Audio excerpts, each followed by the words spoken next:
Hey guys, tonight we're going to swap our modern skincare routines for something a little grittier and a lot more dangerous. We often picture ancient Egyptians, particularly figures like Cleopatra or Nefertiti, as paragons of beauty.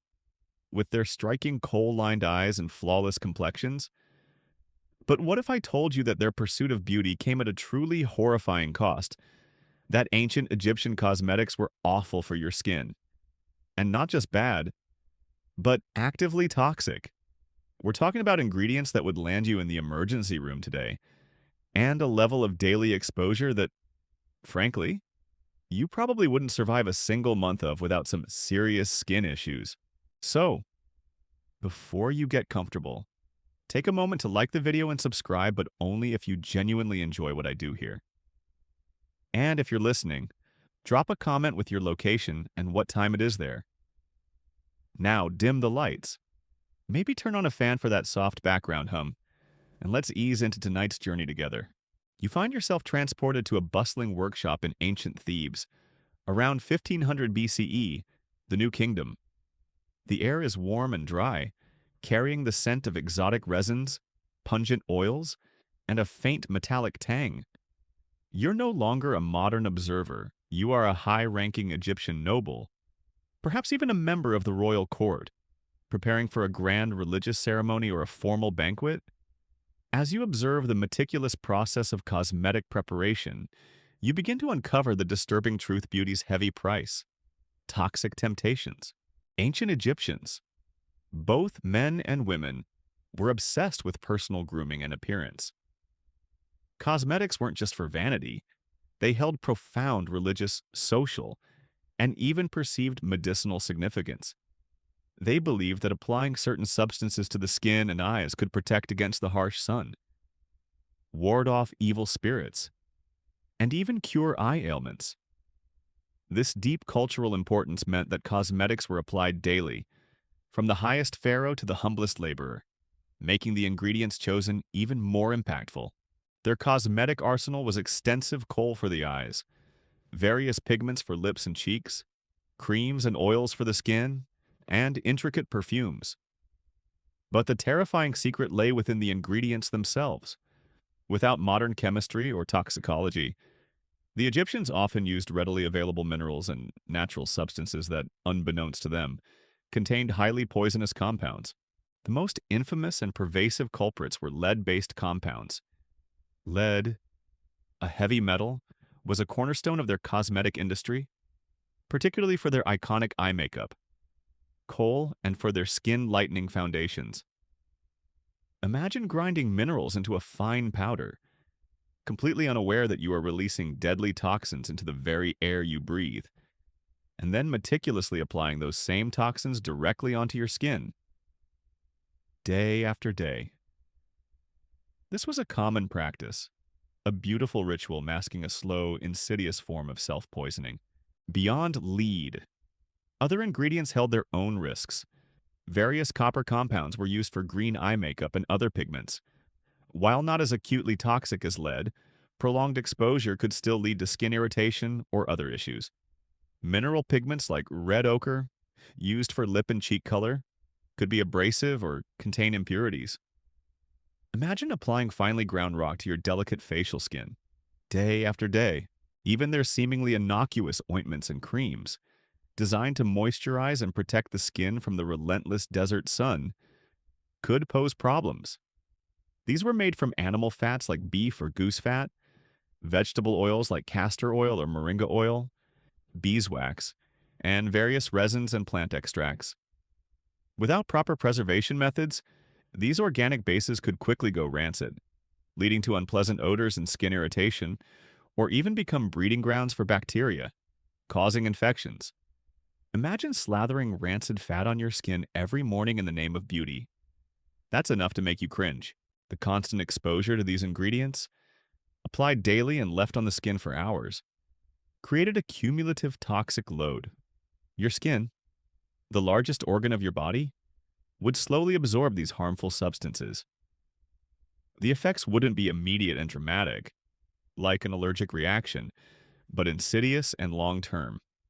contributing to chronic skin problems, organ damage, and overall ill health. The lack of understanding of hygiene and sterilization also contributed to the problem.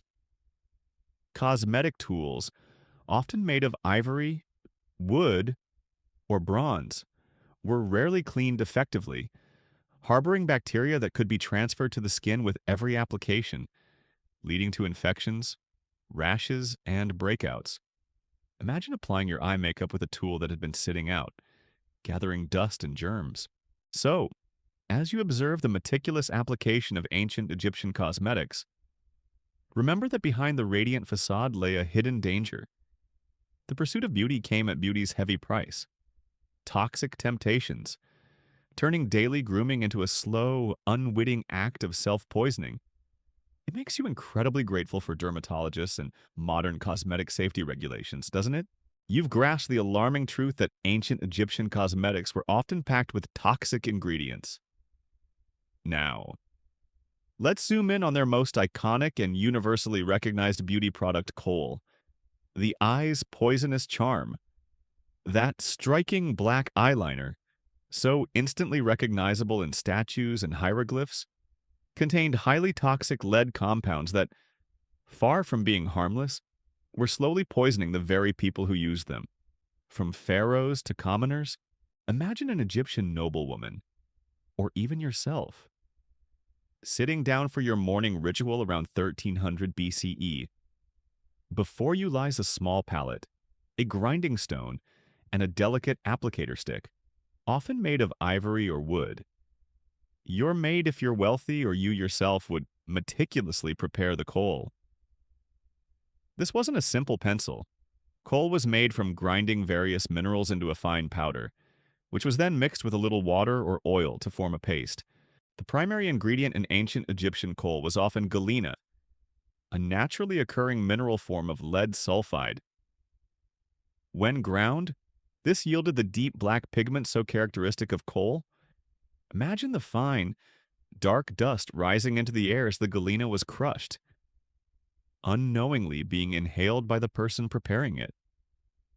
Then, this lead-laden paste was applied daily, in thick lines, around the eyes. The lines extended from the inner corner of the eye to the temples, creating that distinctive almond shape you see in so many ancient artworks. But the use of lead didn't stop there. Other lead-based compounds were also used in kohl, including cerussite lead carbonate and laurionite lead oxychloride. Modern scientific analyses of ancient kohl samples found in tombs have consistently revealed high concentrations of these lead compounds. This isn't speculation, it's chemical fact. Imagine meticulously applying a daily dose of lead directly onto one of the most sensitive parts of your face. The Egyptians believed kohl served multiple purposes beyond mere aesthetics. They thought it could protect the eyes from the harsh glare of the desert sun, much like sunglasses today. They also believed it had medicinal properties, warding off eye infections. And, of course, it was deeply symbolic, connecting them to the gods like Ra and Horus, who were often depicted with kohl-lined eyes. This perceived protective and spiritual aspect meant that kohl was applied not just by adults, but also by children, further increasing the population's exposure to lead from a young age. Imagine a mother with the best intentions, applying toxic lead to her child's delicate skin around the eyes, believing it would protect them. However, far from protecting, the constant application of lead-based kohl led to chronic lead poisoning. The skin around the eyes is thin and highly absorptive. The lead compounds would slowly, but continuously, be absorbed into the bloodstream. The effects of chronic lead exposure are insidious and wide-ranging. Symptoms could include eye irritation and infections. While kohl was thought to prevent infections, the abrasive nature of the mineral particles and the potential for lead-induced inflammation could ironically lead to irritation, redness, and secondary infections. Neurological damage. Lead is a potent neurotoxin. Prolonged exposure could lead to headaches, irritability, memory problems, cognitive decline, and even tremors or paralysis. Imagine a scribe struggling to recall hieroglyphs. or a pharaoh making irrational decisions, all unknowingly exacerbated by the very kohl they wore. Gastrointestinal issues, abdominal pain, constipation, and nausea are common symptoms of lead poisoning. Anemia lead interferes with the production of red blood cells, leading to chronic fatigue, pallor, and general weakness. Kidney damage.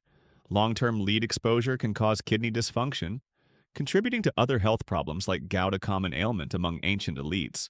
The black lines of kohl, intended to enhance beauty and offer protection, were thus a silent, daily poison.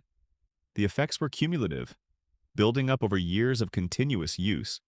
You wouldn't drop dead instantly, but your overall health would be subtly undermined, leaving you prone to other illnesses, chronic pain, and mental deterioration. While some modern scientific studies have suggested that tiny, controlled amounts of lead-based compounds in kohl might have had a very minor antibacterial effect, the overwhelming consensus among toxicologists and historians is that the chronic exposure to lead from widespread cosmetic use was detrimental to long-term health, leading to debates about the balance of perceived benefits versus undeniable harm. So, as you admire the striking kohl-lined eyes of ancient Egyptian portraits, remember the hidden cost behind that iconic look. The kohl at the eye's poisonous charm was a powerful symbol of beauty and divinity, but it also served as an unwitting instrument of slow, insidious self-poisoning, making the pursuit of beauty a truly dangerous daily ritual. It certainly makes you appreciate modern, lead-free cosmetics, doesn't it? You've peered into the toxic allure of kohl, the iconic eye makeup. But the Egyptians' quest for ideal beauty extended to their complexion, often leading them to apply another dangerously toxic substance, white lead, skin's deadly glow. The desire for a pale, radiant complexion, particularly among the elite, meant regularly applying a highly poisonous compound directly to the skin, an insidious form of self-poisoning that could cause chronic illness and disfigurement. Imagine an Egyptian noblewoman. Perhaps she was sitting at her dressing table around 1400 BCE. The ideal of beauty in ancient Egypt, especially for women, often favored a lighter complexion, symbolizing leisure and protection from the harsh sun, unlike the sun-darkened skin of laborers. To achieve this, a foundation-like substance, typically containing white lead carbonate, was meticulously applied to the face and sometimes the neck and chest. This wasn't a subtle dusting, it was often a thick, opaque layer designed to give the skin a luminous, almost porcelain-like appearance. The white lead used in these cosmetics was a potent neurotoxin. It was produced by exposing lead metal to acetic acid vinegar vapor and then carbon dioxide, creating a pure white pigment. This process, likely done by skilled artisans, would itself have been hazardous due to lead dust. Imagine the fine white powder, beautiful to the eye, but containing insidious poison. It was then mixed with fats or oils to create a creamy paste, ready for daily application. The skin, your body's largest organ, is remarkably absorbent. When white lead was applied daily, left on for hours in the hot Egyptian climate, it would be continuously absorbed into the bloodstream. This wasn't a sudden, acute poisoning, but a slow, cumulative accumulation of lead in the body, building up over years of consistent use. The symptoms of chronic lead poisoning from cosmetic use were terrifying and often misunderstood. Skin problems. Paradoxically, the very substance used to beautify the skin could cause it immense harm. Prolonged exposure to lead could lead to rashes, sores, discolored patches, and even graying of the skin, ironically undermining the desired complexion. Imagine waking up to find your skin, supposedly perfected by white lead, instead breaking out in unsightly sores. It's a cruel irony, isn't it? Neurological damage lead is a powerful neurotoxin. Chronic absorption could cause a range of neurological symptoms, including headaches, irritability, memory loss, confusion, and even tremors or paralysis. For an elite Egyptian tasked with managing a household or advising a pharaoh, Such cognitive decline would be debilitating, perhaps misinterpreted as aging or divine displeasure. Gastrointestinal issues lead poisoning often causes severe abdominal pain, colic, and constipation. Imagine chronic, unexplained stomach cramps plaguing you, perhaps attributed to bad food or an angry deity, when the true culprit was your daily beauty regimen. Anemia lead interferes with the production of red blood cells, leading to chronic fatigue, weakness, and a pale complexion, ironically, the very paleness they sought to enhance. You'd feel perpetually tired, your energy drained, further compounding your reliance on others. Reproductive issues. For women, chronic lead exposure could lead to infertility, miscarriages, and stillbirths. Devastating consequences in a society that highly valued procreation. This might explain some of the difficulties noble families faced in producing heirs, a hidden sorrow beneath their opulent lives. Hair loss and tooth problems. Lead poisoning could also contribute to hair loss and, perhaps most visibly, a distinctive blue or black line on the gums, a lead line, accompanying tooth decay that was already rampant from abrasive diets. The Egyptians had no understanding of these connections. They saw the symptoms as separate ailments, unrelated to their cherished beauty products. Physicians, limited by their knowledge, would attempt various remedies, but these would be futile against the continuous absorption of lead. You'd continue your daily beauty ritual, unknowingly poisoning yourself in the pursuit of an ideal that was literally making you sick. While historical texts don't explicitly connect cosmetic lead use to specific diseases, modern forensic and chemical analyses of ancient Egyptian cosmetic samples and human remains have consistently revealed high lead concentrations, leading to a strong scientific consensus on its detrimental health effects, a subject of ongoing research. This insidious self-poisoning highlights a tragic paradox. The very substances used to achieve an ideal of beauty were silently, but relentlessly, destroying the health of their users. The luminous skin desired for ceremonial appearances or social standing was bought at the price of chronic pain, cognitive decline, and potential infertility. So, as you admire the pale, radiant complexions depicted in ancient Egyptian art, remember the hidden cost behind that seemingly flawless facade? The application of white lead, skin's deadly glow, was a pervasive practice that turned the pursuit of beauty into an unwitting act of slow self-destruction, making ancient Egyptian cosmetics truly awful for your skin. It truly makes you appreciate regulated, lead-free makeup, doesn't it? You've delved into the skin's deadly glow from white lead. Now, let's add a splash of color to the ancient Egyptian face and discover how even seemingly innocuous pigments could bring their own set of problems. Red ochre, lips and cheeks on fire. The desire for vibrant color on the face, while aesthetically pleasing, often came at the cost of irritation, abrasions, and unknown reactions from these natural, unprocessed minerals. Imagine an Egyptian woman, or even a man, meticulously applying a touch of color to their lips and cheeks, perhaps before a feast or a public appearance. The color comes from red ochre, a naturally occurring pigment derived from iron oxide. It was readily available, found in abundance in the desert landscapes of Egypt.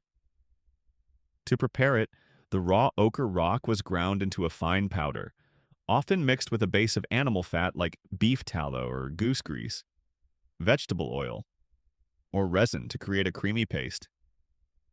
This was then applied with fingers or small wooden sticks. While red ochre is generally considered less acutely toxic than lead compounds, its use in cosmetics still presented significant issues for the skin. Abrasiveness. Even when finely ground, mineral pigments like ochre can retain a certain level of grittiness.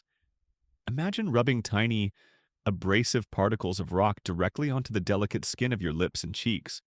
Day after day, this constant mechanical friction could cause microabrasions, tiny scratches on the skin's surface, leading to irritation, redness, and a compromised skin barrier. This would make the skin more susceptible to infections and environmental damage, especially in the harsh desert climate. Impurities. Natural mineral deposits are rarely pure. Red ochre could contain various impurities, including traces of other heavy metals or irritating minerals, depending on its source. Without sophisticated purification processes, these unknown contaminants would be applied directly to the skin, potentially causing allergic reactions, contact dermatitis, or chronic irritation.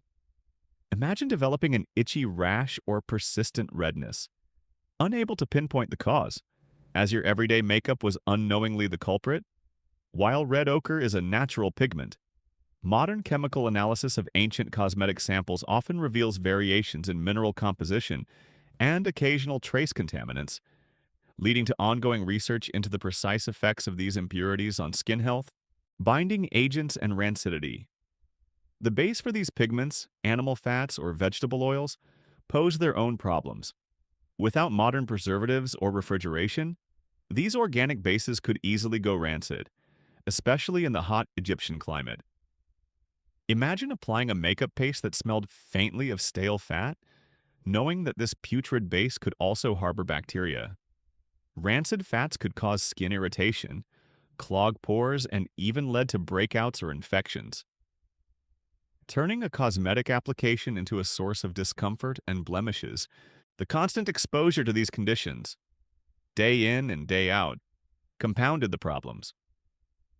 The Egyptian sun, already harsh as we'll discuss later, would interact with the applied pigments and fats, potentially exacerbating irritation or causing phototoxic reactions in sensitive individuals. The lack of effective daily cleansing rituals, beyond perhaps wiping the face with a cloth, meant that these cosmetic residues, along with accumulated sweat, dust, and grime, remained on the skin for prolonged periods, further clogging pores and encouraging bacterial growth. For the lips, constant application of abrasive pigments could lead to chronic dryness, chapping, and irritation. Imagine trying to eat or speak comfortably with lips that were constantly dry and inflamed from your chosen cosmetic. The vibrant red color, intended to enhance beauty, might have masked underlying discomfort or minor skin damage. The aesthetic ideal, a smooth, unblemished complexion, was often undermined by the very products used to achieve it. While the Egyptians might have attributed skin problems to bad humors, divine displeasure, or environmental factors, the truth was that their daily beauty routine was silently yet persistently causing irritation and damage. So, as you admire the vibrant hues on ancient Egyptian depictions, remember that the desire for color came with its own set of trials. The application of red ochre, lips and cheeks on fire, was a daily practice that, while aesthetically striking, often brought irritation, abrasions, and unforeseen reactions to the delicate skin of its users. It truly makes you appreciate smooth, non-irritating, thoroughly tested modern makeup, doesn't it? You've explored the disfiguring terror of smallpox, but while some diseases brought dramatic symptoms, others were silent, insidious killers, constantly present and ready to claim lives, particularly those weakened by poverty and malnutrition. Dysentery, the flux of death. This common medieval affliction, fueled by pervasive unsanitary conditions, was a brutal and often fatal intestinal infection that swept through communities with terrifying regularity. Imagine your medieval village. Life is lived in close proximity to humans, livestock, and their waste. There's no clean, running water piped into homes. Your drinking water comes from a communal well, a stream, or a local pond. This water, crucial for survival, is almost certainly contaminated. Human and animal waste, discarded food scraps, and general refuse would often find their way into these water sources, especially after a heavy rain. The very ground you walk on, often covered in mud and refuse, contributes to the spread of filth. This pervasive lack of sanitation created a perfect breeding ground for the bacteria like Shigella or Salmonella and parasites that cause dysentery. You didn't need to be near a major city, your own village, with its open latrines if they existed at all. Lack of hand washing and communal living was a constant source of infection. Imagine eating a meal with unwashed hands, or drinking water directly from a bucket, completely unaware that you were inviting deadly pathogens into your body. The symptoms of dysentery were horrifying and debilitating. It began with a sudden onset of severe diarrhea, often accompanied by fever, abdominal cramps, and tenesmus, a painful, ineffective urge to defecate. But the truly terrifying aspect was the presence of blood and mucus in the stool. Imagine suffering from relentless, agonizing bowel movements, your body racked with pain, expelling not just waste, but the very essence of your life force. This was the flux of death, a visible, terrifying sign of your body rapidly wasting away. The rapid and extreme dehydration was the primary cause of death, especially for children and the elderly, whose bodies were less able to cope with fluid loss. Imagine a child, already weakened by malnutrition, succumbing to endless diarrhea, their eyes sunken, their skin clammy, their small body rapidly shriveling. You'd witness dozens of your neighbors and family members suffering from this agonizing ailment, their strength draining away with each bowel movement, often leading to death in a matter of days. While the exact mortality rates varied by specific pathogen and population, dysentery was a leading cause of death in medieval Europe, particularly among infants and during periods of famine or war, as indicated by skeletal analysis showing signs of severe childhood stress and a general lack of sanitation in archaeological contexts. There was no understanding of intravenous fluids or rehydration therapy. Medieval physicians and healers might try various herbal remedies, offer thin gruel, or resort to bloodletting, but these were largely ineffective against the relentless fluid loss. Prayer was often the only recourse for desperate families, begging for divine intervention as their loved ones withered before their eyes. The crowded living conditions in medieval villages and towns further exacerbated the spread of dysentery. In longhouses where humans and animals lived in close proximity, or in densely packed urban tenements, an outbreak could sweep through a community like wildfire. Shared communal spaces, communal eating, and the close physical contact ensured that once the disease appeared, it rarely spared anyone. This constant threat of dysentery profoundly impacted daily life. It wasn't just an episodic illness, it was a recurrent nightmare, a constant presence that could erupt at any time, especially during warmer months when bacteria thrived. The pervasive fear of it meant that even healthy individuals lived with an underlying anxiety, knowing that their own water source or their neighbor's unwashed hands could suddenly bring the flux of death to their doorstep. The economic impact was also severe. A village crippled by an outbreak of dysentery could not work its fields, leading to further hardship and potential famine. So, as you reflect on the challenges of medieval life, remember the invisible terror that lurked in every unwashed hand and every communal well. Dysentery, the flux of death, was a horrifyingly common and deadly intestinal infection, a grim testament to the pervasive lack of sanitation and medical knowledge in medieval Europe. It truly makes you appreciate clean drinking water and modern sanitation, doesn't it? You've explored the excruciating agony of ergotism, a terrifying poison lurking in the daily bread. But while many medieval diseases were caused by bacteria or viruses, some terrifying afflictions stemmed from a more insidious, food-related source: ergotism, the holy fire's agony. This horrifying poisoning from contaminated rye could cause agonizing pain, hallucinations, and even gangrene, a terrifying and often fatal ordeal. Imagine yourself in a medieval village, particularly during a wet, cold summer and autumn. Conditions ripe for fungal growth. Your staple food, the very staff of life, is rye bread. Rye was a common and hardy grain, especially in cooler, wetter climates, and a cornerstone of the peasant diet. But sometimes, during damp conditions, a parasitic fungus called ergot claviceps purpurea would infect the rye grains, turning them black or purple and producing a number of potent alkaloids, powerful toxins. Unbeknownst to you, these contaminated rye grains would be harvested, milled into flour, and baked into your daily bread. There was no way to detect the contamination, no understanding of fungi or toxins. You would simply eat your bread, And slowly, insidiously, the poison would begin to take hold. Ergotism manifested in two terrifying forms, often referred to as holy fire or St. Anthony's fire, due to the burning sensations it caused and the belief that only divine intervention, often through St. Anthony, could cure it. The first, and perhaps most agonizing form, was gangrenous ergotism. Imagine a searing, burning pain in your limbs, as if they were literally on fire. This pain would be intense and relentless. As the poisoning progressed, the blood vessels in your extremities would constrict, cutting off blood supply, your fingers and toes. Then your hands and feet would become cold, numb, and eventually turn black and shrivel. This was gangrene setting in. Imagine watching your own limbs slowly rot and fall off, completely without sensation. A horrifying process of self-amputation.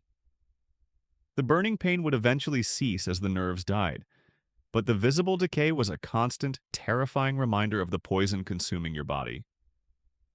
While the common name St. Anthony's fire is widely known, historical texts and medical analyses confirm the distinct symptoms of ergotism, a specific poisoning from contaminated grain, distinguishing it from other burning sensation diseases. The second form was even more disturbing: convulsive ergotism.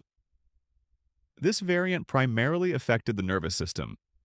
Imagine experiencing terrifying hallucinations, seeing bizarre visions, hearing strange voices, or suffering from delusions. You might descend into a state of madness, paranoid and disoriented, unable to distinguish reality from your poisoned nightmares. This could be accompanied by severe, painful convulsions and muscle spasms, causing your limbs to twist and writhe uncontrollably, a terrifying spectacle for onlookers who would believe you were possessed by demons. Imagine your body contorting violently, your mind trapped in a terrifying, vivid hallucination, your screams echoing through the longhouse. The symptoms of ergotism were often misinterpreted by medieval people. The burning sensation was attributed to fire, divine or demonic. The convulsions and madness were seen as possession, a sign of witchcraft, or divine punishment for sin. This misinterpretation led to more suffering, as victims were subjected to exorcisms, torturous attempts to drive out the demons, or even accusations of heresy, rather than receiving any genuine medical care. Imagine being accused of witchcraft while your body was literally being consumed by poison. There was no cure. Medieval physicians had no understanding of toxicology or the fungal nature of the disease. They might try bloodletting, herbal remedies, or prayers, all to no avail. Once the poisoning took hold, the outcome was often fatal, or, if you survived, you would be left permanently disfigured, suffering from neurological damage, or missing limbs. Outbreaks of ergotism would occur in epidemics, particularly after long, damp growing seasons that favored the ergot fungus. Entire villages could be affected, transforming a community into a scene of mass agony, convulsions, and madness. The sight of dozens of people suffering from holy fire, their limbs blackened, their bodies contorted, their minds lost to hallucinations, must have been a terrifying spectacle, further cementing the medieval belief in supernatural forces and divine wrath. So, as you enjoy your next piece of delicious, safely prepared bread, remember the terrifying medieval reality of ergotism, the holy fire's agony. It was a horrifying, insidious poisoning from contaminated rye, a stark reminder that even the most basic sustenance could become a source of unimaginable torment, leaving its victims to endure burning pain, disfigurement, and terrifying hallucinations. It truly makes you appreciate modern food safety regulations, doesn't it?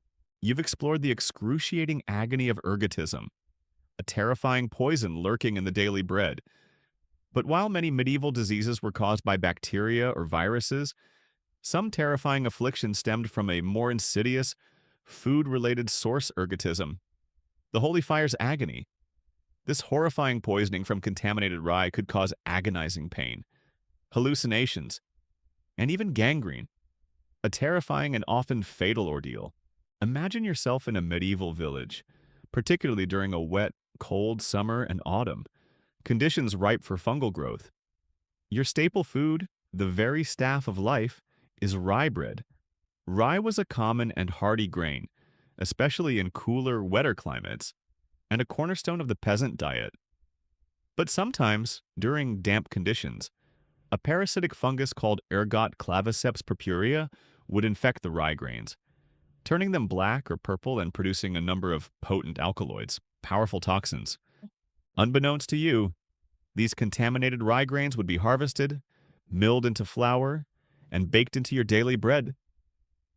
There was no way to detect the contamination, no understanding of fungi or toxins. You would simply eat your bread. And slowly, insidiously, the poison would begin to take hold. Ergotism manifested in two terrifying forms, often referred to as holy fire or St. Anthony's fire, due to the burning sensations it caused and the belief that only divine intervention, often through St. Anthony, could cure it. The first and perhaps most agonizing form was gangrenous ergotism. Imagine a searing, burning pain in your limbs, as if they were literally on fire. This pain would be intense and relentless. As the poisoning progressed, the blood vessels in your extremities would constrict, cutting off blood supply. Your fingers and toes, then your hands and feet, would become cold, numb, and eventually turn black and shrivel. This was gangrene setting in. Imagine watching your own limbs slowly rot and fall off, completely without sensation. A horrifying process of self-amputation. The burning pain would eventually cease as the nerves died, but the visible decay was a constant, terrifying reminder of the poison consuming your body. While the common name St. Anthony's fire is widely known, historical texts and medical analyses confirm the distinct symptoms of ergotism, a specific poisoning from contaminated grain, distinguishing it from other burning sensation diseases. The second form was even more disturbing: convulsive ergotism. This variant primarily affected the nervous system. Imagine experiencing terrifying hallucinations, seeing bizarre visions, hearing strange voices, or suffering from delusions. You might descend into a state of madness, paranoid and disoriented, unable to distinguish reality from your poisoned nightmares. This could be accompanied by severe, painful convulsions and muscle spasms, causing your limbs to twist and writhe uncontrollably. A terrifying spectacle for onlookers who would believe you were possessed by demons. Imagine your body contorting violently, your mind trapped in a terrifying, vivid hallucination, your screams echoing through the longhouse. The symptoms of ergotism were often misinterpreted by medieval people. The burning sensation was attributed to fire, divine or demonic. The convulsions and madness were seen as possession, a sign of witchcraft or divine punishment for sin. This misinterpretation led to more suffering, as victims were subjected to exorcisms, torturous attempts to drive out the demons, or even accusations of heresy, rather than receiving any genuine medical care. Imagine being accused of witchcraft while your body was literally being consumed by poison. There was no cure. Medieval physicians had no understanding of toxicology or the fungal nature of the disease. They might try bloodletting, herbal remedies, or prayers, all to no avail. Once the poisoning took hold, the outcome was often fatal, or, if you survived, you would be left permanently disfigured, suffering from neurological damage, or missing limbs. Outbreaks of ergotism would occur in epidemics, particularly after long, damp growing seasons that favored the ergot fungus. Entire villages could be affected, transforming a community into a scene of mass agony, convulsions, and madness. The sight of dozens of people suffering from holy fire, their limbs blackened, their bodies contorted, their minds lost to hallucinations, must have been a terrifying spectacle, further cementing the medieval belief in supernatural forces and divine wrath. So, as you enjoy your next piece of delicious, safely prepared bread, remember the terrifying medieval reality of ergotism, the holy fire's agony. It was a horrifying, insidious poisoning from contaminated rye, a stark reminder that even the most basic sustenance could become a source of unimaginable torment, leaving its victims to endure burning pain, disfigurement, and terrifying hallucinations. It truly makes you appreciate modern food safety regulations, doesn't it? You've witnessed the horrific agony of ergotism, a poison lurking in everyday food. But beyond these dramatic, visible illnesses, the medieval world was plagued by other, more common, yet still deadly ailments.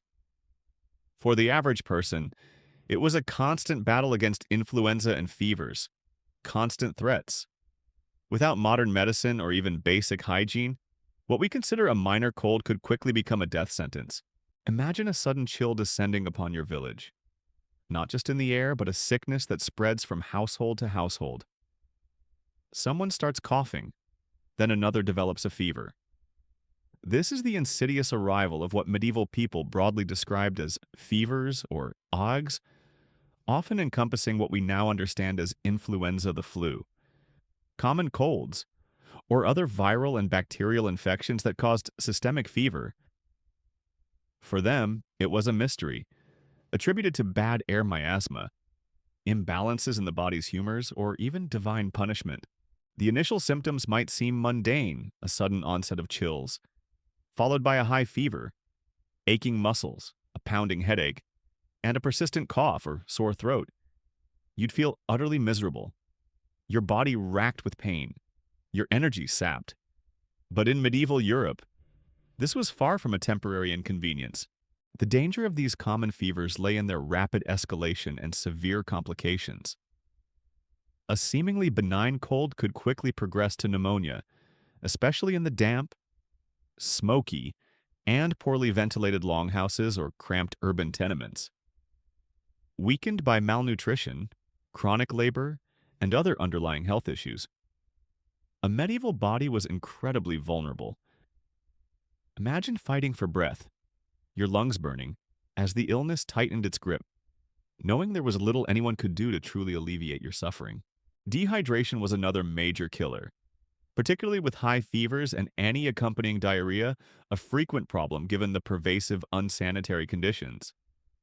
Without easy access to clean, potable water or any understanding of oral rehydration therapy, a prolonged fever could simply drain the life force from a body. You'd witness children, whose small bodies were especially susceptible, quickly succumbing to these seemingly minor ailments, their vital fluids rapidly evaporating, leaving them gaunt and lifeless. The speed of transmission in crowded medieval communities was terrifying.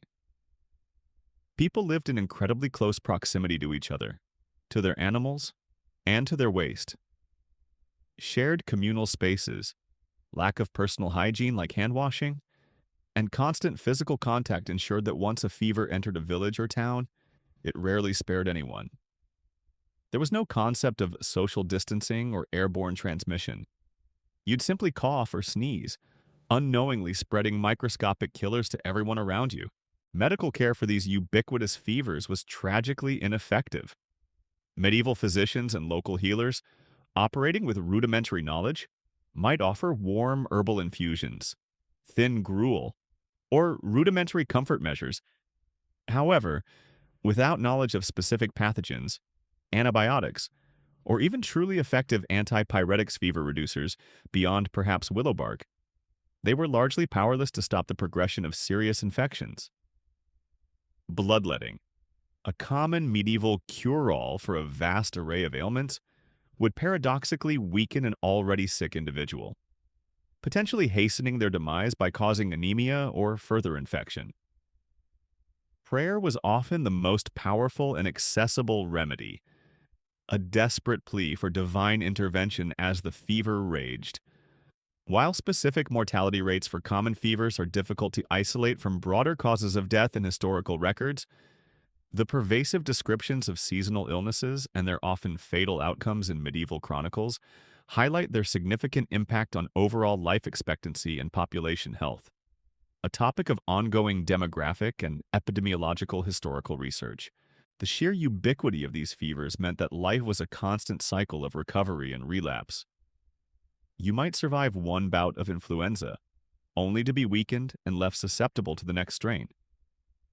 This continuous battle against common illnesses drained energy, reduced productivity, and contributed to a general state of poor health throughout the population. It shaped the rhythm of life, subtly but relentlessly determining who lived to see another season and who succumbed to the invisible threats. For a family already struggling for survival, the illness of a single member could be catastrophic. If the primary farmer or the main household manager fell ill, the fields might go untended, the animals uncared for, and the family plunged into deeper poverty or even starvation.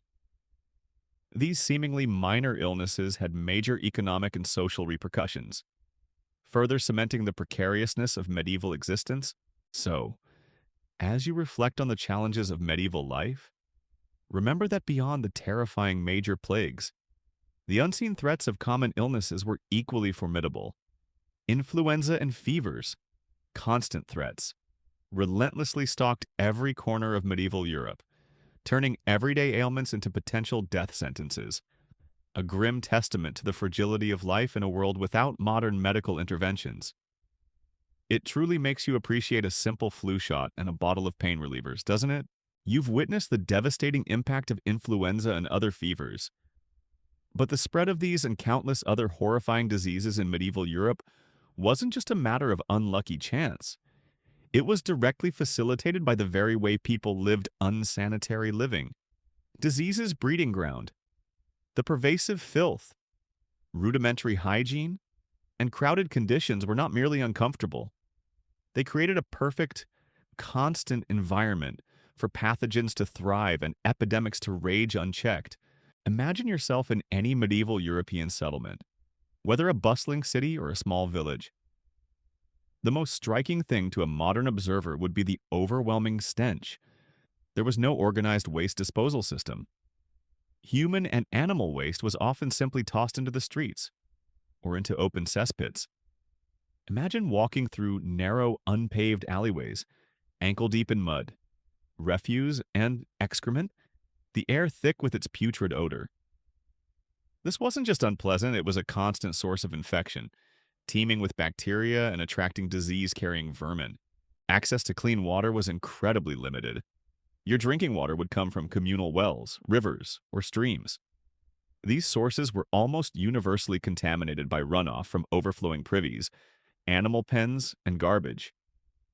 Imagine dipping your bucket into a well, completely unaware that it was filled with unseen microscopic killers. This contaminated water was a primary vector for waterborne diseases like dysentery, cholera, and typhoid, constantly introducing pathogens into the population. Personal hygiene was rudimentary at best. Bathing was infrequent, often seen as a luxury or even discouraged by some religious interpretations for periods. Clothing, often made of coarse wool or linen, was rarely washed thoroughly and would harbor dirt, sweat, and a thriving population of lice and fleas. Imagine the constant itch of body lice, a daily reality for virtually everyone, regardless of social status. These parasites were not just annoying. Fleas, in particular, were crucial vectors for the bubonic plague, transmitting the Yersinia pestis bacterium from rats to humans. The housing conditions were a disease incubator. In rural villages, longhouses often housed humans and livestock under the same roof, separated by only a low partition. This close proximity meant constant exposure to animal waste, dander, and diseases that could jump between species. In crowded cities, multiple families might live crammed into small, poorly ventilated rooms in multi-story tenements. Insula, sharing beds, food, and air. Imagine a family of 5 or more sleeping on a single straw mattress, breathing stagnant air, and sharing their space with rats and insects. These conditions were ideal for the rapid spread of airborne diseases like tuberculosis, influenza, and smallpox. While precise archaeological data on medieval indoor air quality is challenging to obtain, historical accounts and the prevalence of respiratory diseases strongly suggest chronic exposure to smoke and poor ventilation in medieval dwellings. Food preparation and storage also contributed to unsanitary conditions. Without refrigeration, food spoilage was a constant threat. Meat and dairy products could quickly become breeding grounds for bacteria, leading to food poisoning. Kitchens were often smoky, attracting flies, and food was often handled with unwashed hands, further introducing pathogens. The concept of waste management as we understand it simply didn't exist. Garbage was routinely thrown into the streets, rivers, or on middens communal refuse heaps outside homes. These heaps attracted rats, mice, and other pests, which then carried diseases into homes and food stores. The sight and smell of decaying organic matter were a constant part of medieval urban and rural life. This pervasive lack of sanitation meant that medieval Europe was a continent-sized disease breeding ground. Pathogens thrived in the constant filth, the crowded living spaces, and the absence of basic hygienic practices. Every interaction, every meal, every drink of water carried an inherent risk. The result was a population constantly battling illness, with high mortality rates, particularly among children, and recurring epidemics that could decimate communities in a matter of weeks. So, as you reflect on the challenges of medieval life, remember that many of its horrifying diseases were not random acts of fate. They were direct consequences of a lifestyle where unsanitary living created the perfect conditions for disease's breeding ground. It's a stark reminder that even basic cleanliness and proper sanitation are monumental advancements that have fundamentally transformed human health and longevity. It truly makes you appreciate your clean tap water and municipal waste collection, doesn't it? You've confronted the overwhelming filth, the precarious hygiene, and the crowded conditions that fueled disease in medieval Europe. As we conclude our exploration of these horrifying medieval illnesses, let's reflect on a world of sickness. Legacy of fear.